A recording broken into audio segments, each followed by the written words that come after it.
Mbak Esa harus percaya. Ini sudah saya siapkan. Ramuan untuk minum. Dan barang berupa jimat. Jimat ini harus Mbak Esa bawa. Kemana Mbak Esa pergi. Sampai dengan hamil. Jujur, aku merasa aneh. Aku memberanikan diri untuk menceritakan kisahku di sini. Aku berharap aku dapat meluapkan isi hatiku di sini. Kisahku ini berawal saat aku nemuin foto suamiku sama seorang cewek di laptopnya.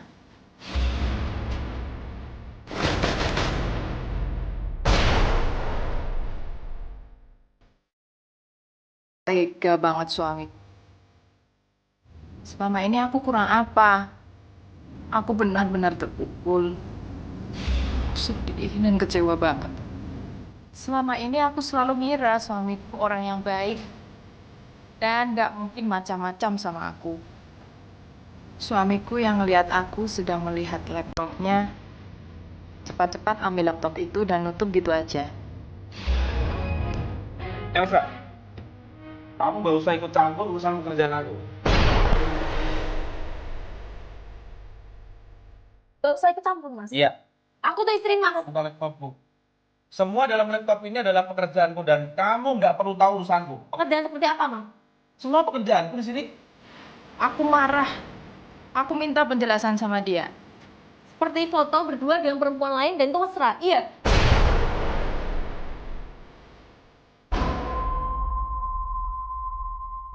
Aku bisa jelasin. Coba sekarang jelasin, aku ingin denger. Nggak sekarang, El. Aku bisa cerita. Sampai kapan? Aku bisa. Sampai aku sakit hati, Mas. Iya. Sampai aku terpuruk. Iya. Sekarang jelasin semuanya. Tapi suamiku berusaha nenangin aku. Dia bilang itu bukan siapa-siapa. Bukan siapa-siapa gimana? Jelas-jelas dia itu foto-fotoan berdua sama cewek. Sekarang semuanya udah jelas. Pas selingkuh dengan perempuan ini. Pas pergi dengan perempuan ini, Mas menyakiti hatiku karena Mas selingkuh. Iya kan?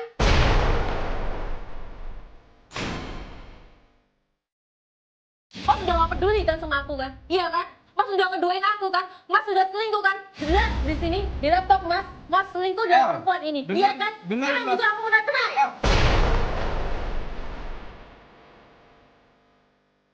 Aku tidak akan menceraikan kamu sampai kapanpun. Kamu tetap akan istriku. Aku minta cerai. Suamiku malah balik marah. Dia tetap ngotot gak mau ceraiin aku. Gara-gara itu hubunganku sekarang sama suamiku jadi dingin. Pada episode kali ini kami akan mengangkat sebuah pengakuan dari seorang wanita yang bernama Elsa. Keharmonisan hubungan rumah tangga Elsa dengan Yuda selama ini belum terasa lengkap karena mereka belum juga dikaruniai ngomongan. Berbagai macam usaha telah mereka lakukan, tetapi hasilnya tetap sama saja. Sampai pada akhirnya Elsa nekat untuk mengambil sebuah jalan pintas yang berakhir pada sebuah penyesalan. Seperti apakah kisah Elsa? Kita akan ikuti penuturannya hanya di pengakuan terlarang.com. Sampai suatu hari saat aku lagi santai, tiba-tiba suamiku membawa sebuah benda yang bikin aku kaget sekaligus ketakutan. Elsa, barang apa nih kamu semua di kamar?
hamil. Kejujuran merupakan kunci terwujudnya keharmonisan di dalam suatu hubungan. Sikap Elsa dan Yuda yang saling menyembunyikan sesuatu menggoyahkan hubungan keromantisan keluarga mereka. Apa yang akan El lakukan? Mampukah Elsa mengembalikan keharmonisan keluarganya seperti semula? Tetap simak kisahnya hanya di pengakuanterlarang.com.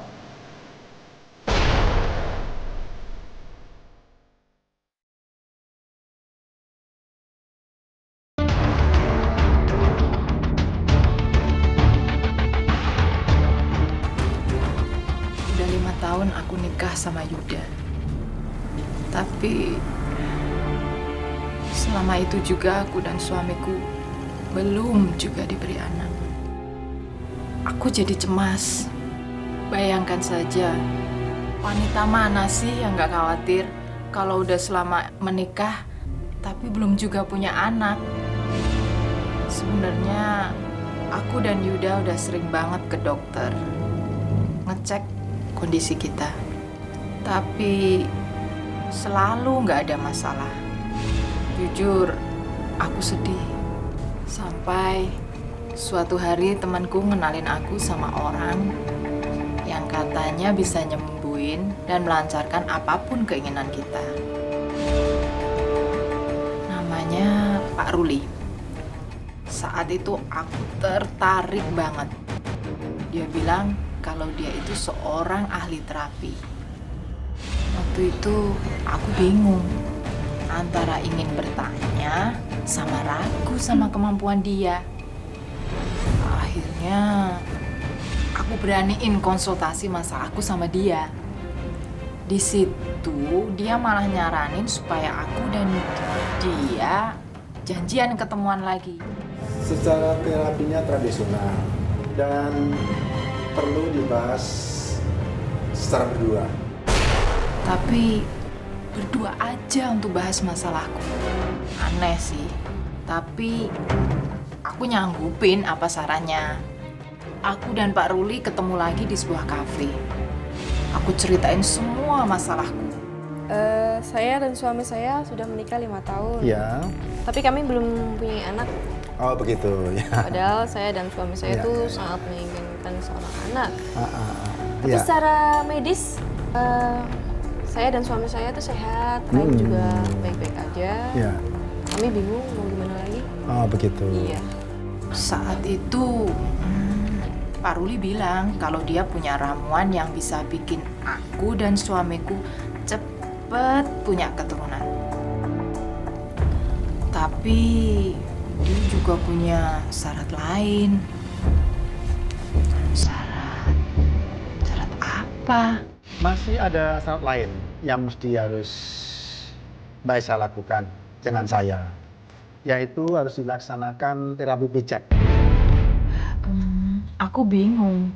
Bukannya ramuan aja udah cukup.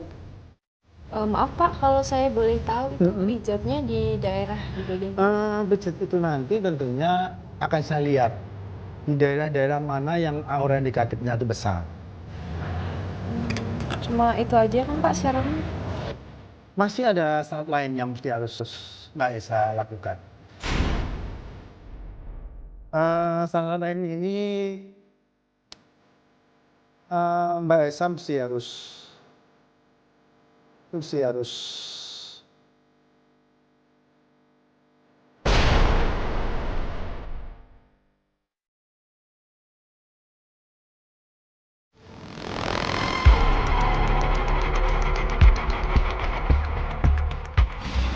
ada syarat lain yang mesti harus Mbak Esa lakukan. Syarat lain ini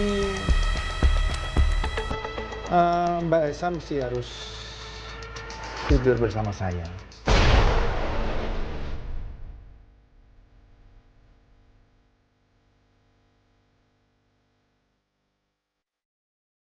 Oh Pak, tidur Iya, sama Bapak? iya.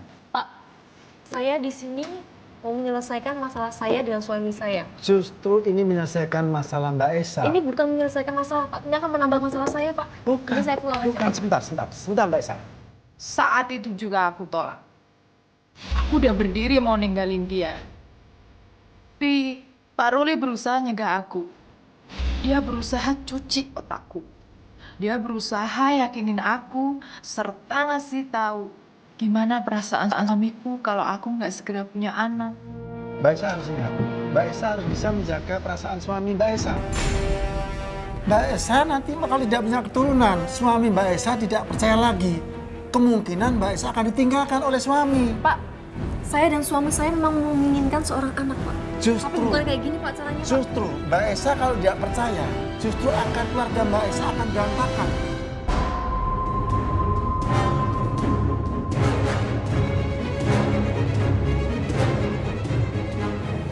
Ini semua sinting. Tapi aku merasa omongan Pak Ruli ada benarnya juga. Dengan cara inilah, Mbak Esa pasti akan mendapatkan keturunan. Mbak Esa harus yakin dan percaya. Saya sudah berusaha semaksimal mungkin. Buktinya apa, Pak? Buktinya, di kota lain sudah banyak yang terbukti. Dia punya keturunan. Mbak Ana juga sudah punya keturunan. Tapi apa harus seperti ini juga caranya? Aku mencintai suamiku. Pengen banget bahagiain dia. Aku mau ngelakuin apapun supaya Yuda bahagia. Singkatnya, aku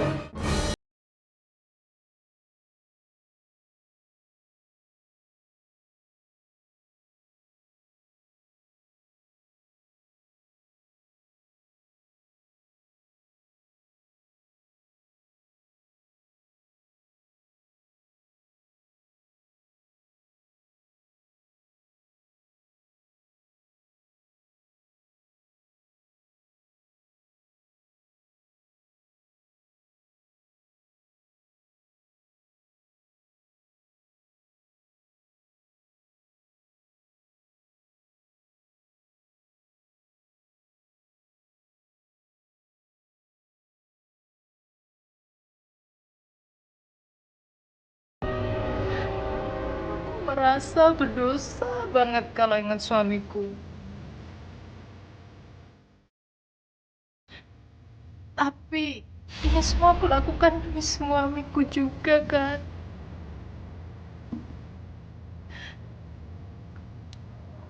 Kejadian itu terjadi beberapa kali.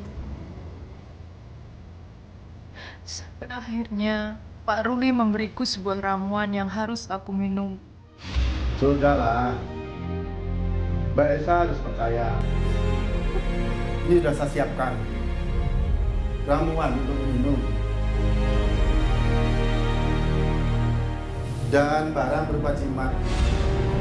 Jimat ini harus Mbak Esa bawa kemana Mbak Esa pergi sampai dengan hamil. Jujur, aku merasa aneh. Ini semua sinting. Pak Ruli bilang kalau semua yang aku lakukan harus didasari dengan perasaan yakin kalau ingin berhasil. Dan Mbak Esa harus percaya, sebab kalau tidak percaya pasti akan gagal. Jujur, setelah kejadian itu, aku selalu dihantui sama perasaan bersalah. Aku jadi pemurung dan pendiam. Sampai suatu hari suamiku membawa perempuan yang sangat familiar di kepalaku. Suamiku bawa selingkuhannya. El, beneran ini? Gak perlu. Aku tahu siapa dia. Dia perempuan yang ada di laptop Mas kan? Aku marah. Aku kecewa. Tapi suamiku nggak peduli. Dia malah berusaha nenangin aku dan ngajak aku bicara. Bicara apa lagi sih? Semua itu udah jelas. Jelas gara-gara cewek ini, hubunganku sama Yuda bisa hancur. Wah, kamu dasar perempuan setan. Elsa, jaga omongan kamu ya. Jaga omongan kamu. Ngomong apa kamu berusaha? Gak sopan kamu ya. Kamu tahu siapa dia kan? Aku tahu Mas siapa dia. Dia selingkuhnya Mas kan? Perempuan yang ada di laptop Mas kan? Iya kan? Sekarang Mas ngapain bawa dia ke sini? Mas mau bilang kalau Mas mau nikahin dia. Mas mau bilang kalau Elsa, Mas dengar. nikahin aku ya. Elsa, dengar. Dia dokter, El. Dia dokter yang akan bantu kita untuk adopsi anak. Ngerti kamu?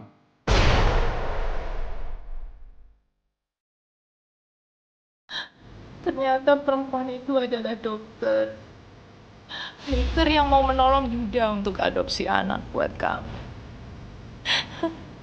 Ya, jadi saya dapat bilang, tadi dengan tentang Mbak Yuda, Pak Yuda sudah banyak berkonsultasi dengan saya, dan dulu saya bisa membantu memecahkan masalah Bapak dan Ibu. Tuhan, saat itu aku benar-benar merasa bersalah. Dan bukan itu saja. Yuda bawa perempuan itu ke rumah. Kamu udah tahu aku gak enak badan. Dan beliau juga saya bawa sini adalah untuk cek kesehatan kamu. Sekarang kamu tenang, kamu akan dicek dulu sama dokter Dina, oke? Silakan dok. Dan yang makin bikin aku shock, saat itu ternyata Dan dari hasil pemeriksaan ini, saya punya kabar gembira buat Bapak saya. Dari hasil ini, Bu Elsa sekarang sedang hamil. kondisiku positif hamil. Yuda senang bukan main. Tapi jauh di dalam hati aku merasa sakit. Justru aku bingung, anak siapa yang ada dalam perutku ini? Haruskah aku jujur sama Yuda dengan semua peristiwa yang aku alamin? Dengan resiko Yuda meninggalkan aku. Mas, Ya? aku mau ngomong sama kamu. Cerita apa sih? Kemarin sebelum aku hamil, aku datang ke orang yang ngakunya bisa bikin aku hamil. Hah? Dukun maksudnya, El? Kamu datang ke dukun, El?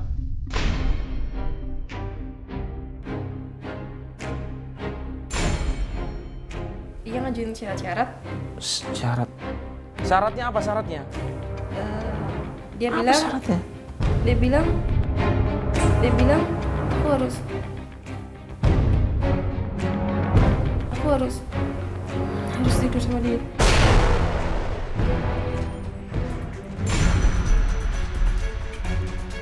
Jadi kamu sudah tidur dengan dukun itu, El?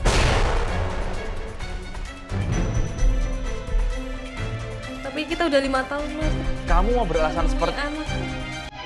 itu bukan alasan, El.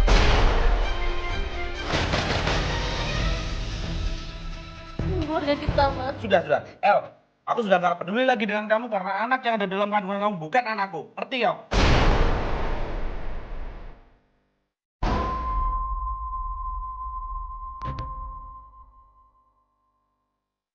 Mas. Mas.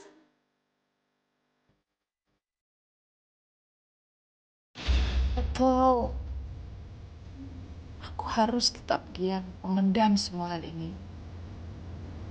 Dengan resiko aku akan dihantui perasaan bersalah pada Yuda seumur hidup. El, anak yang kita nantikan selama 5 tahun. Akhirnya kamu hamil. Aku seneng banget. Kamu seneng juga kan, El? Kita sudah menantikan 5 tahun lebih. Aku gak ngebayangin nanti gimana lucunya dia udah lahir. Pasti lucu banget. Ya, aku seneng banget.